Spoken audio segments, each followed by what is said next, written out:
A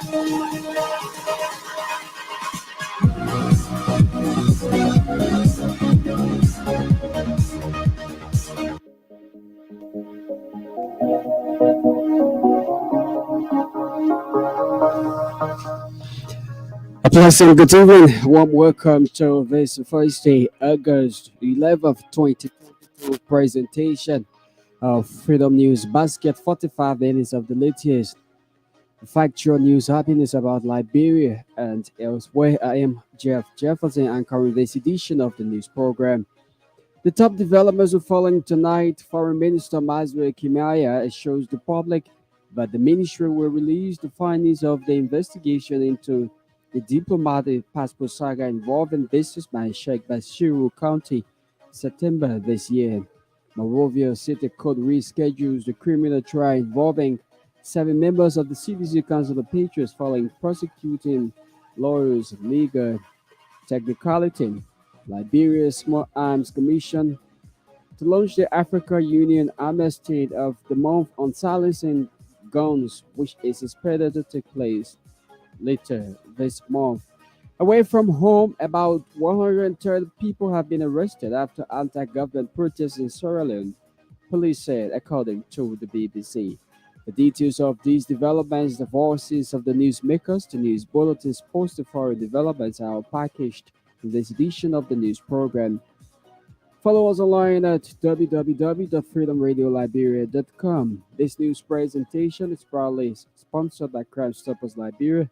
It has been relayed on Hard Work Radio in Pawpaw District, Grand Cape County, and other community stations across the country. At this juncture, we'll cross over to the news center where Hagar Gunda will set the pace with the bulletin. Good evening, Hagar. Good evening, Jeff, and as well to our audience. President George Weah has congratulated the government and people of the Republic of Chad on the occasion commemorating the 62nd independence anniversary of that that African nation. Chad gained its independence from France on August 11, 1960.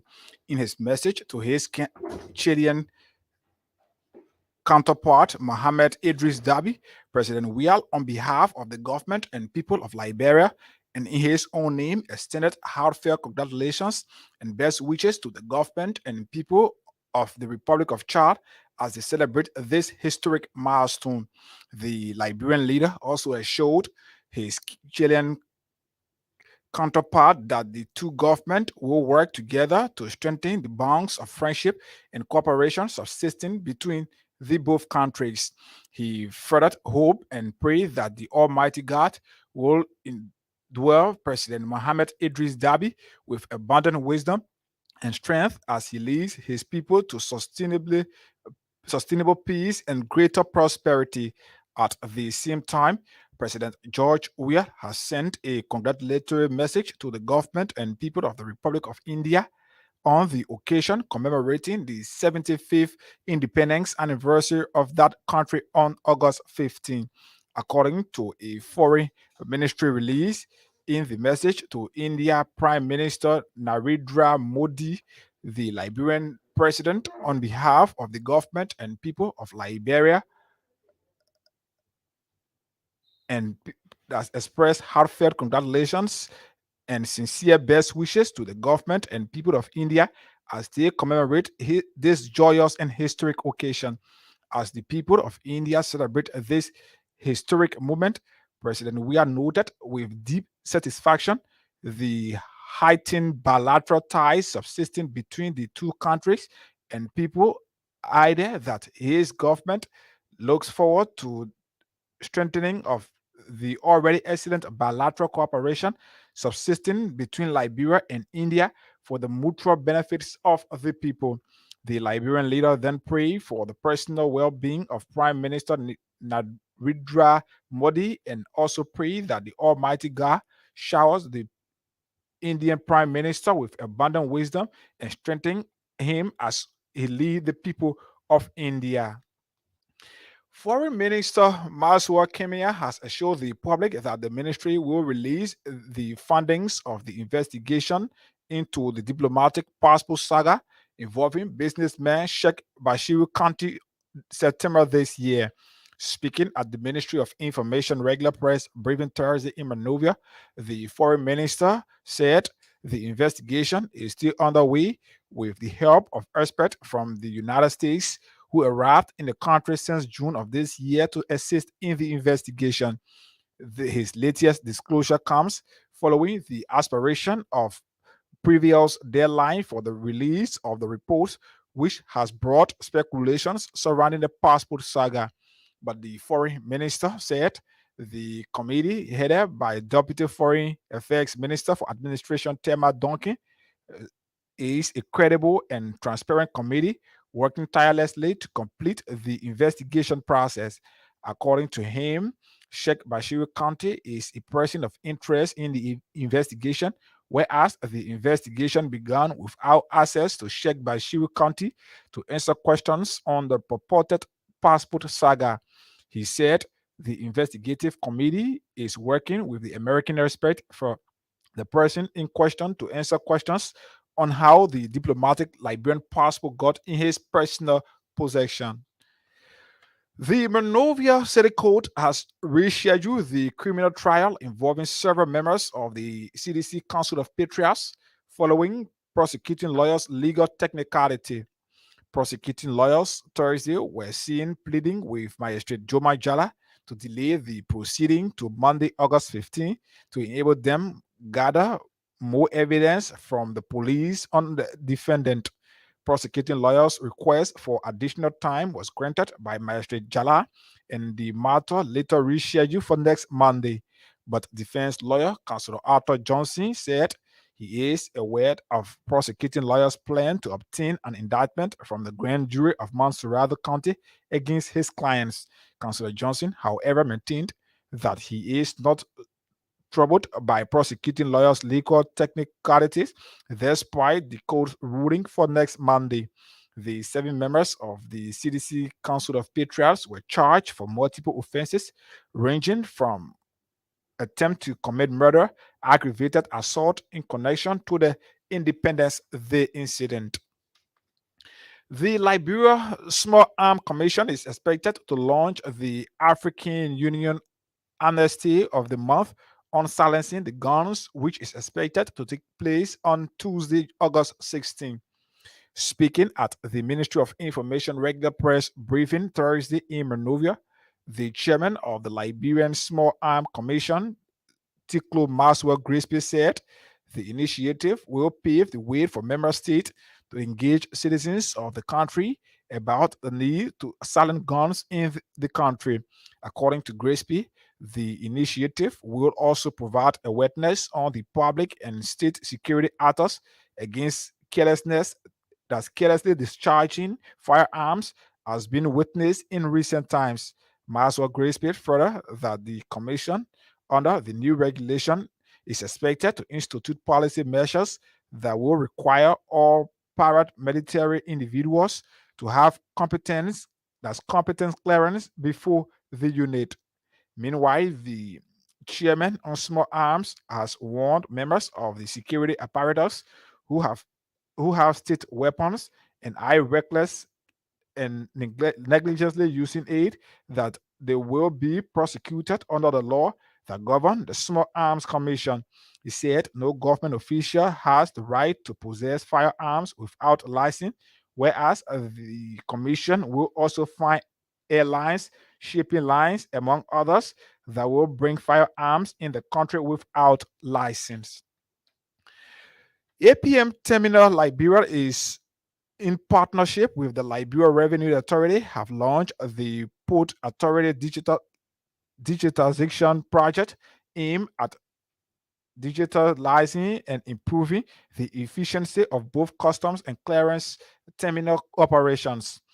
Speaking as guests of honor at the launch of the initiative, which reaffirms the Free Port of Monrovia position as the economic gateway to the country and the hub for the Minor River Union Wednesday, Finance and Development Planning Minister Samuel Tour described the exercise as a new day for the business climate in the country. Minister Tour welcomed the partnership between the Liberian Revenue Authority, the APM Terminal Liberia, as the surest means in achieving the proper agenda for prosperity and development.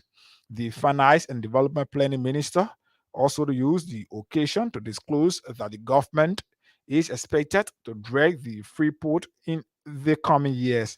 For her part, Commerce and Industry Minister Marwan Dix lauded the management of the APM terminal, Liberia, and the Liberia Revenue Authority and stakeholders for the improvement of the free port facilities, adding that the launch signifies growth in this sector. According to Madam Dix, the launching of the port automation, that's automation, the decentralization puts the free port on par with international ports around the world and will enhance revenue collection through the Liberia Revenue Authority. The leadership of the Liberia, that's the Student Unification Party of the state-run University of Liberia, says it will not subject any of its members to an investigation under the supervision of the Liberian National Police. Making the disclosure Thursday during a press conference in Monrovia, the chairman of the Student Unification Party, Mustafa Khan, said they do not trust the Liberian National Police to investigate the July 26 incident involving members of SUB and the CDC Council of Patriots. Cannon urged the Liberian National Police to rather engage lawyers of the Student Unification Party as they will not surrender themselves to an investigation under the LNP. He also refuted claims that members of the Student Unification Party were involved in the Wednesday incident at the AME University. The Student Unification Party chairman also called for an independent investigative committee to be formulated to probe the July 26 incident. According to him, they will only submit to the investigative committee when formulated, but not the Liberia National Police. The Liberia Media for Democratic Initiative will this Friday climax year 4 of its national quizzing competition for junior and senior high schools across the country. This year's final will bring together 9 schools in 3 categories, including the general, all girls, and the junior high competitions, and will be held at the Monrovia Christian Fellowship on 9th Street in Cinco. Making the disclosure to Freedom News Thursday via mobile phone, the executive director of the Liberia Media for Democratic Initiative, John Cody, lauded the participating schools for their efforts in making the program a success. Cody expressed frustration over the alleged failure of educational stakeholders in the country, including the national government, to buttress the efforts of his institution in imparting the lives of students across the country.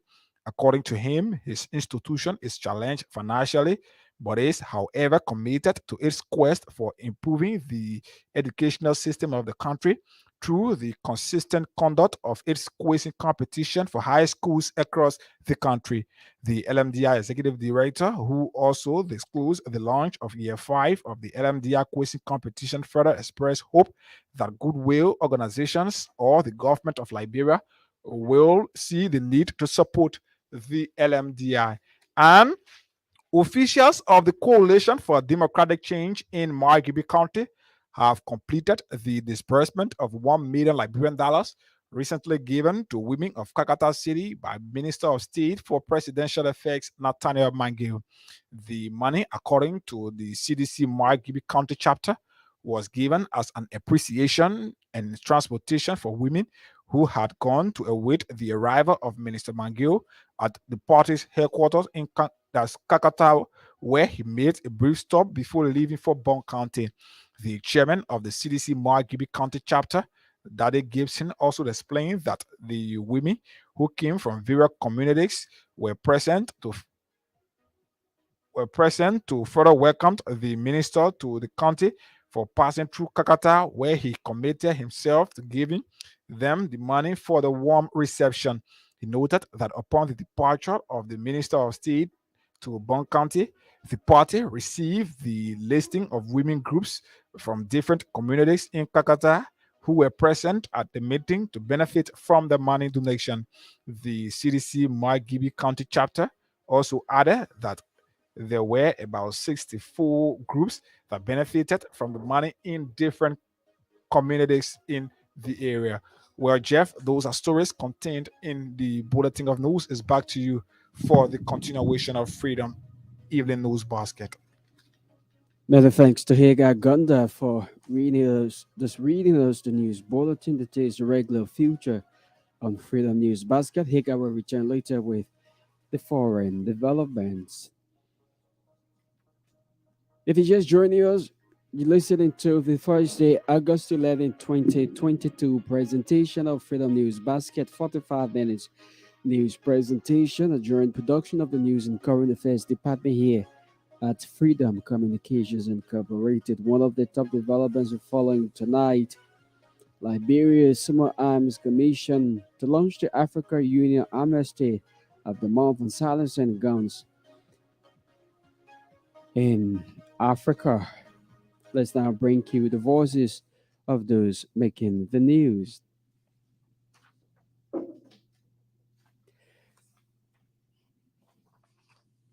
The Liberia Small Arms Commission is expected to launch the Africa Union Amnesty of the Month on silencing the guns, which is expected to take place on Tuesday, August 16. Speaking at the Ministry of Information regular press briefing Thursday in Monrovia, the chairman of the Liberia Small Arms Commission, Tiklo Maswe Grisby, said the initiative will pave the way for member states to engage citizens of the country about the need to silence guns in the country. According to Grisby, the initiative will also provide awareness to the public and state security actors against the carelessly discharging firearms has been witnessed in recent times. We basically came to talk about the Africa Amnesty Month. Since 2017, the UN has been providing support to countries across Africa to co-initiative for what we call silencing the gun. So silencing the gun is an initiative where member states will organize different activities to talk to the friends in the media, talk to people in the security sector, students about the need to silence guns in the country. We've had very few ugly situations on the CDC-led government. We had a Kingsville situation where an officer discharged weapon in the public. Of recent, we've had some negligent discharges from individuals in different security institutions. Let me say to you, member of the press, when you are head of a security institution and an officer becomes negligent to the extent that they will recklessly use weapon to injure or murder another person, it's very disheartening. No head of security institution will celebrate that. The officers are taught what we call use of force. They are only allowed to discharge weapons when they are in imminent danger. If you have a situation that can allow you to escape the scene, by holding gun, does that mean you must discharge a weapon, before you escape a scene? It's good for somebody to say, "Look at the policeman running you." That's a nice thing to do. If there's a need for you to escape the scene, try to find a way to do that. Especially so as we're moving towards the national election, the commission is very concerned. Our role is not to get people done. We have a single role to play in this country, and that's to derive a policy for people who possess weapons. So as we plan for Tuesday, the official launch of the Silence the Gun, I just wanted to inform you, member of the press, that the commission, under the new regulation, will be instituting a policy measure that will require all paramilitary individuals to have competence clearance beyond the units. Our role will set the policy, and then the actors will implement. We cannot just have the unit alone clearing people and issue them firearms. As a matter of fact, one of the standard operating procedures of most of the units, when you are trained, for instance, in the usage of Bushmaster, M4, you're not supposed to be possessing AK-47 or some other weapon. You are only to use a weapon you are trained to use. So the commission is going to follow up on that. Our role is not just single barrel institution. No, we have a responsibility to regulate and control illicit firearms. Meanwhile, the chairman of the Small Arms Commission has warned the members of the security apparatus who have state weapons and are recklessly and negligently using them that they will be prosecuted under the law that governs the Small Arms Commission. So officers must be ready to address these concerns without discharging live bullets. If nobody in the government has said it to them, I'm saying it now. Those who have state weapons, who will recklessly and negligently use state weapons, yes, you will be fortunate that will be prosecuted by the government, but you will still be prosecuted. I can say this, we have the full support of the U.S. government through the embassy and other foreign institutions. we will not hesitate as a commission to profile you and you'll get blacklisted. So you can say, oh, you're very influential, you executed, you're on serious. An officer should not be trigger happy. That's why they are called the four cardinal rules. So we want to re-echo this. We will not have the commission in this country and people be recklessly and negligently discharging weapons and everything will clap for them. No, you're in the government and we support that duty. You have to be unit to make sure you only discharge the firearm and you are in imminent danger. And there's no way you can save yourself. The only means to save yourself, your life, is to discharge the weapon when you do that. When you take oath to join these security institutions, it's an oath of service to the country. We want to condemn in the strongest terms these regulars and negligent discharges and call all security institutions to make public the reports from these discharges and go beyond just reports to visit the home of victims of some of these officers. We are saying to you, as we move to election, not even a legislator is allowed to possess firearm in Liberia or lesson. And no unit under the laws of Liberia should issue lesson to any person except the commissioner small arm, the police, or the approval of the president's office. As an actor in the government to possess firearm, if you don't have a lesson. For more than 15 years, some of the actors in the security sector, they don't possess a firearm. These firearms are not recorded in our database. They are not marked. It's against ECOWAS provision. It's against the national laws of Nigeria. I want to challenge them between September to December. They should not voluntarily declare. With the support of the office of the president, we will publish the names of these unscrupulous individuals, regardless of whoever they are and where they are. I engaged the U.S. Embassy, and they told me clearly, Mr. Grizzly, you have a law. No police officer from the U.S. or military officer from the U.S. should be above your law. And I'm saying it again, when somebody comes in military uniform and they don't get any lesson, you see them firearm, apprehend them, hold them until we get them. He's the commissioner at the Liberia Small Arms Commission, Maxwell Grisby, speaking Thursday at the Ministry of Information regular press briefing in Monrovia.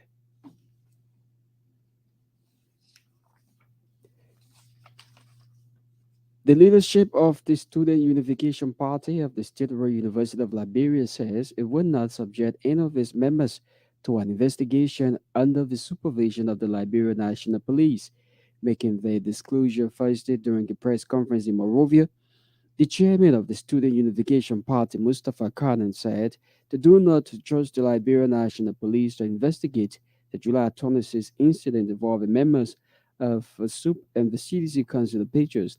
Khan urged the Liberia National Police to rally engage lawyers of the Student Unification Party as they would not surrender themselves to an investigation under the LNP. For all information we have gathered so far, it is well established and documented that the Liberia National Police aided and abetted in the brutalization, torturing, and humiliation of our colleagues. We saw the police on live video. They were making mockery and they were having gimmickry while people citizens were brutalized. That was orchestrated on July 26. Some scholars believe that the LP lacked the power, the span, and the moral rectitude to conduct an independent hearing into this matter. So we are calling on the LP to stop calling our phones, to stop embarrassing students of the University of Liberia, particularly leaders of the Student Unification Party, calling us for conversation on who be perpetrators and who be victims, to go to the table to have conversation. We will not have any conversation or any investigation with the LP without the involvement of the Independent Human Rights Commission and all the entities that have been elected in the press conference by the Vanguard Unification Party. Because of this, the Student Unification Party want to be emphatically clear that SUP will not subject any of their militants or leaders to such a kangaroo hearing being organized by the monstrous and discredited police force. SUP will not be a party to the shenanigans of an investigation that is currently ongoing at the NNP. Whether it is on the bloody July 26 Independence Day violence that led to the brutalization and humiliation of our comrades or the so-called stage managed incident Amy yesterday, we want to be categorically clear that we have no confidence and trust in the police. The only intention of the police is to capture the leaders of the Student Unification Party and provide torture as well as arrest us and incarcerate us for no reason. Therefore, we will never sit before a police officer who mocked our comrades while they were being betrayed in bloodbath, brutalized, torture, and humiliated. So we ask the Liberia National Police to keep in constant contact with our lawyers and have conversations with our lawyers going forward, because the Student Unification Party is a reputable institution and has some of the best legal minds. However, we encourage them, as well as the President of the Republic of Liberia, to constitute this independent body so that the investigation can start. He's the chairman of the Student Unification Party at the State University of Liberia. Mustafa Khan addressing the press conference first day in Monrovia. Legal inquiry from prosecuting lawyers has led to the Monrovia City Court to reschedule the criminal trial involving 7 members of the Citizen Council of Patriarchs. The prosecuting lawyers on Thursday pleaded with Magistrate Joe Majala to delay the trial to enable them to gather more evidence from the police on the defendant's action. The request for additional time was granted by Magistrate Jada, and the matter was later rescheduled for Monday, August 15.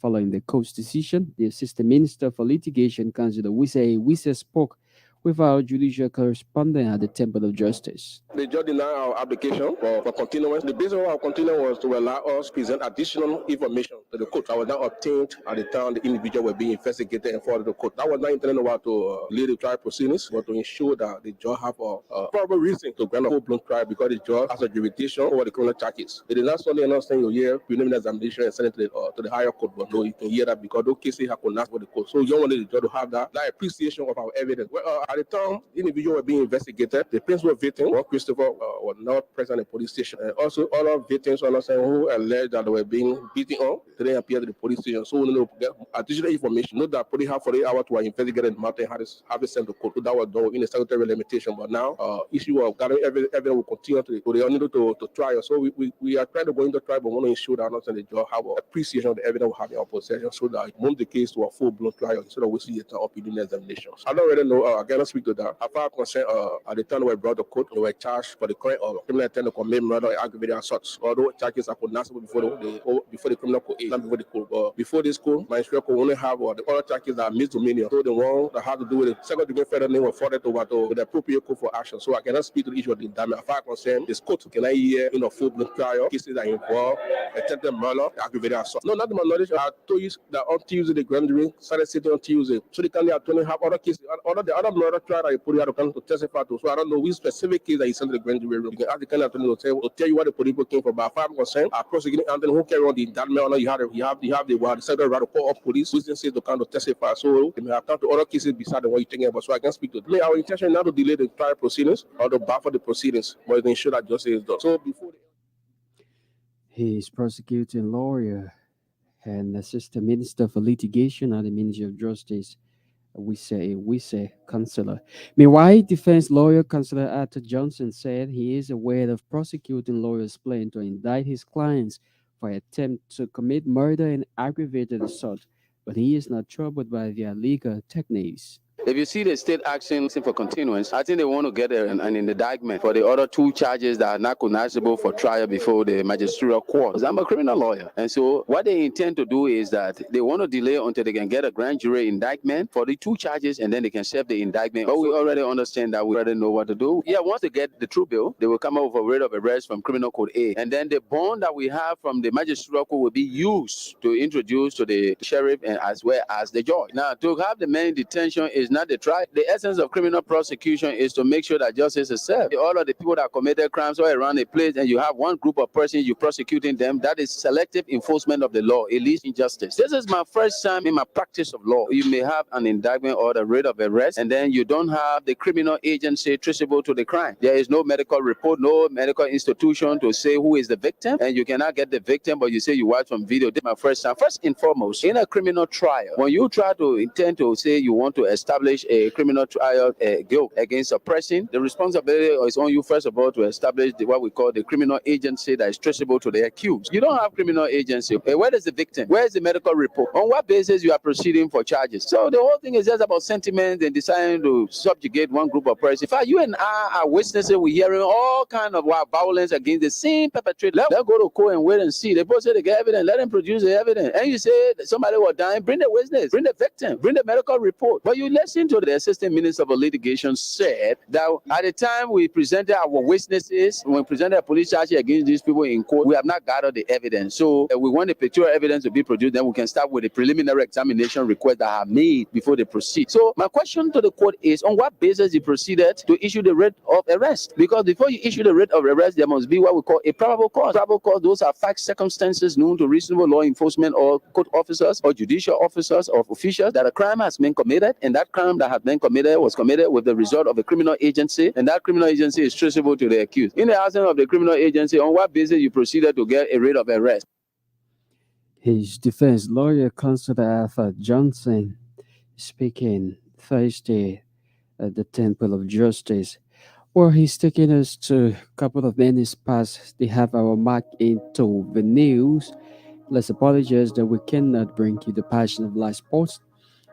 But let's remind you of the major developments we following on this presentation of Freedom News Basket. Foreign Minister Maswe Kimaya assures the public that the ministry will release findings of the investigation into the diplomatic passport saga involving businessman Sheikh Basiru Khan in September this year.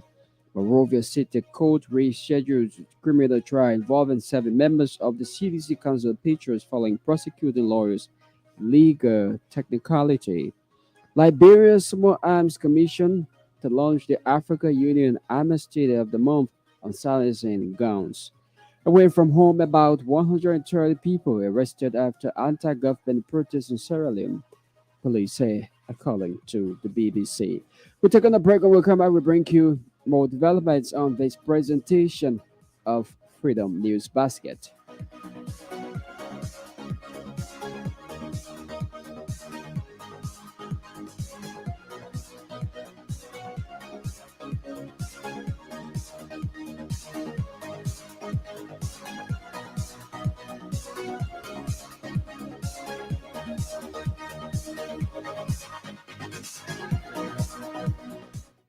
Thanks for rejoining us. Let's continue with more developments.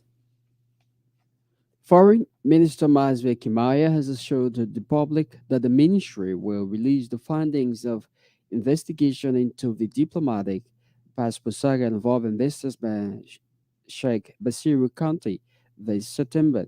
Speaking at the Ministry of Information regular press briefing Thursday in Monrovia, the Foreign Affairs Minister said the investigation is still underway with the help of experts from the United States who arrived in the country since June of this year to assist in the investigation. Its latest disclosure comes following the expiration of previous deadline for the release of the report, which has brought speculation surrounding the passport saga. We are very pleased to inform you that investigation is still ongoing.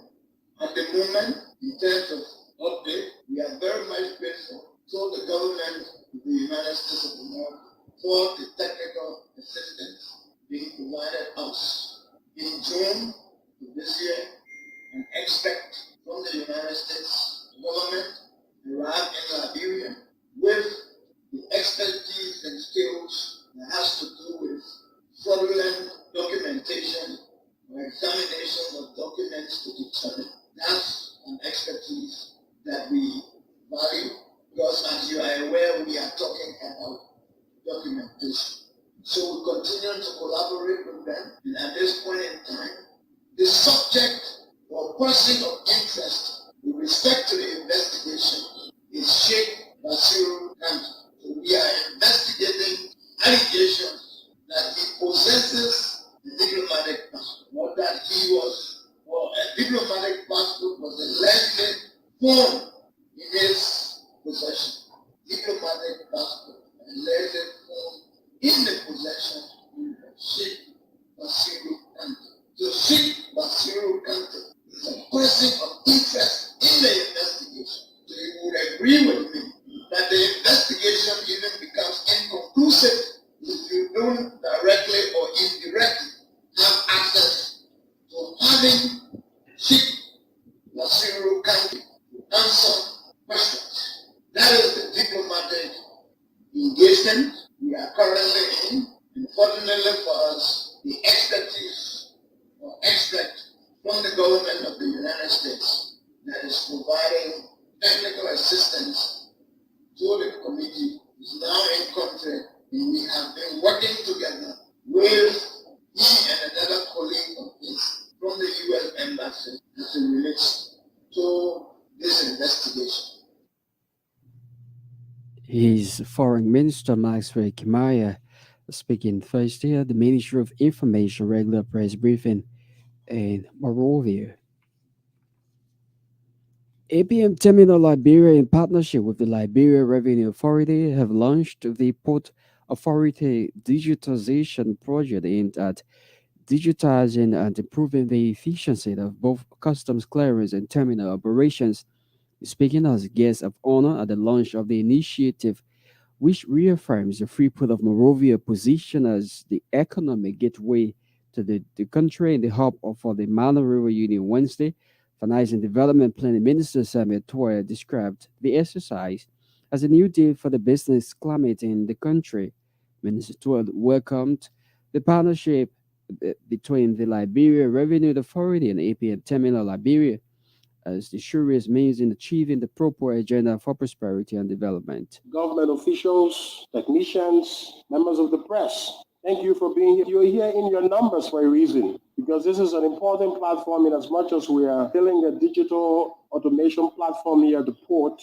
We're doing so with the full glare of the media, so that the Liberian people can hear and see for themselves, whether in politics or in warfare, the most important thing is a strategy. So importantly, this is a great day for business, a great day for the business climate in Liberia, a great day for partnership, because you can have leadership, but if you don't work together, you cannot have success. We are all separately working in silos, vanishing our respective competencies and refusing to find a common ground to share ideas. There will be no success. So APMP, the private sector, government, the public sector, use their enthusiasm, their knowledge, their capacities in a framework of partnership that has landed us here today. So let's give it up to partnership. And we're talking leadership and we're talking partnership on the man who embodies those virtues. The leadership of President George Manabuya is outstanding. But it's outstanding because the president is big on partnership with the development community, partnership with the private sector, big on consultation. The president just signed into law the Liberia Anti-Age Commission, which says even he as president will draw the appointment from a list of civil society development partners in moving the fight against corruption in the election. That's an indication, that's an example of how you keep partnership. So the success of partnership today is a big one on the women's side. Development is not the fruit of the plant that grows steadily overnight. Teach me. You see the work of the topics of development, you see the result. Sometimes when that work is going on, people are impatient. There are lots of myths about the National Port Authority about the gate accident. His Finance and Development Planning Minister Samuel Toy.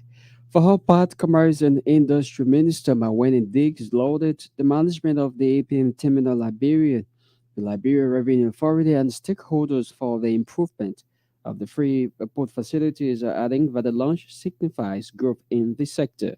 It is occasions such as these that remind us of why the people of Liberia placed their confidence in His Excellency Dr. George Manabuya when they mandated him to provide leadership and improve their lives. As officials of government continuously working to improve the business climate and the general economic outlook of the country, it is moments like these that we strive for and work endlessly toward. It is against this backdrop that I want to commend the management of APM Terminals and other stakeholders for sticking to commitments they made to the government and people of Liberia for the improvement of the Freeport of Monrovia and its overall operation. The digitalization of the Freeport of Monrovia is the beginning of a new day and commencement of the journey to have all of our systems synchronized and fully automated through the national single window. When we took over the Ministry of Commerce and Industry, we pledged to improve the lives of our people and enhance trade facilitation through the strengthening of existing systems and the introduction of new ones. This is a pledge we're still committed to. Digitization provides enormous benefits for port users, revenue authorities, and the general public. Furthermore, digitization puts our Freeport on par with those of neighboring countries, creates opportunities for further advancement. She's Commerce and Industry Minister Maweni Diggs. Still ahead of the news is the foreign development. This will set the pace. Liberia Media for Democratic Initiative with this Friday climax year 4 of its national quizzing competition for for junior and senior high schools across the country.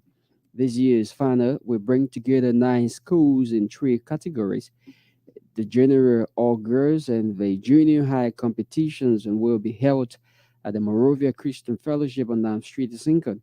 Making the disclosure to Freedom News Thursday via mobile phone, the executive director of the Liberia Media for Democratic Initiative, John Colley, lauded the participating schools for their efforts in making the program a success. So as you well know, we have continued over the last 4 years to do what we're doing, and we had a little issue with coronavirus and the lack of money and all, but we've struggled to finish up the year 4, which has been delayed heavily by the coronavirus disease, and we're now just finishing up year 4 tomorrow, Friday, the 12th of August, for us to sit down and have the finalists in 3 categories: the general, which involves girls and boys, the all girls, which involves just all girls or women, and then the junior high session. So tomorrow, on the 12th of August, will be the grand final, and this grand final will produce actually 3 winners at the national level: the general category, the junior high, and the all girls. So we expect 3 winners tomorrow with some prizes available for them. So, where is the funding for this debate and other initiatives undertaken by the LMDR coming from? We've listened to you over the time complaining of no money. Has there been any intervention by any institution or probably the government of Liberia? No, not as yet. We still do this on our own largely.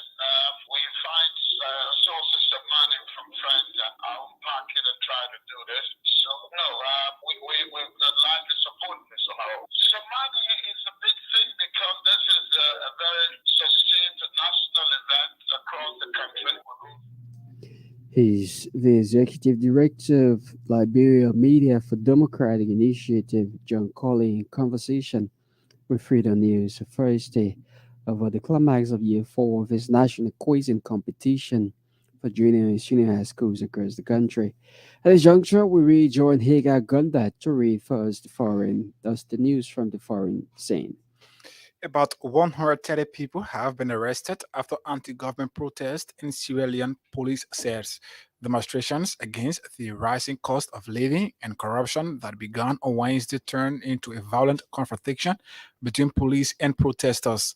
It is not yet clear how many civilians were killed, though Reuters news agency puts the number at 21. Meanwhile, the police force says 4 of its officers have died. President Julius Malabio, who had traveled out of the country, has returned, promising a full investigation into the incident. The West African regional bloc ECOWAS has condemned the violence and called for calm in the country. For now, a ray of calm has returned to Freetown, but the sight of destroyed public and private property is a reminder of the violent scene witnessed. Well, Jeff, is back to you for the climax of the news program. Higagunda and the foreign development. He's taking us home on this Thursday, August 11th, 2022 presentation of Freedom News Basket.